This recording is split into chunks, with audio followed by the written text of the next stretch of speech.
Okay, so music, right? Like we all listen. But what if instead of just, tapping your foot to it, what if you could use it to like level up your life? Interesting. Yeah.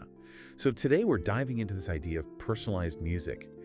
And we're using this piece by OSIIRê, Your Switch from Wave. Have you heard of this? I have, yeah. It's a fascinating concept. Yeah, and he's talking about composing music that's specifically designed to help you grow, like become more confident or resilient. Right. Yeah. So he talks about how our brains are wired to respond to music, and how by weaving in personalized elements like your name and these like virtues that you want to cultivate, it can actually create some pretty profound change. Yeah, and that's what makes this so interesting from a neuroscience perspective, right? Okay, so unpack that a little bit for me. What's actually happening in the brain when we listen to music, especially music that's been, personalized in this way? Well, so we know that music itself, just in general, has this incredible power to tap into our emotions, right? Like you hear a sad song, you might feel a little down. You hear an upbeat song, you might feel energized. Yeah, absolutely. It's like a universal language almost, and it has a direct line to our feelings. And that's because music activates specific areas of the brain.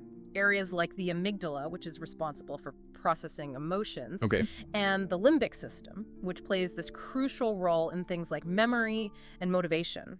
So when you hear your name in the music, it's like this personal beacon that cuts through the noise and grabs your brain's attention. It's like it's meant for you, right? Exactly. It becomes this unique personal experience. Yeah. And because your brain is now paying extra attention, it's primed to receive those messages about the virtues being woven into the musical fabric. It's like sneaking in a little self-improvement while you're enjoying the music. Okay, so it's not just the lyrics, right? He's talking about actually composing the music itself in a way that aligns with these virtues. Yeah, exactly. It's like each virtue has its own musical motif, its own feeling that's being conveyed through the melody, the harmony, the rhythm. It's pretty fascinating stuff. And you mentioned neurotransmitters earlier. Like, how does that all tie in? Yeah, so when you listen to music you enjoy, your brain releases these feel-good chemicals called neurotransmitters.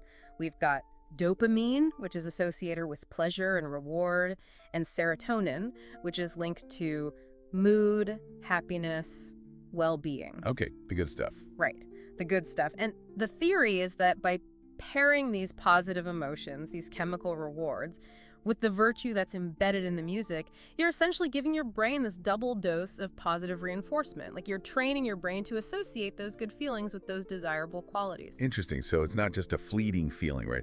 This could potentially lead to actual lasting change. That's the hope, and that's where this concept of anchors comes in. Like imagine you're trying to create a new habit. Every time you listen to this personalized music, you're essentially strengthening the connection in your brain between that desired virtue and those positive emotions. It's like building a bridge to that quality within yourself. Wow, so you're like rewiring your brain through music. In a way, yeah. I mean, it's early days in terms of research, but the potential is definitely there. It really makes you think. So if you pick one virtue to try and, boost through personalized music, what would it be? Something to think about. We'll be back next time with another deep dive.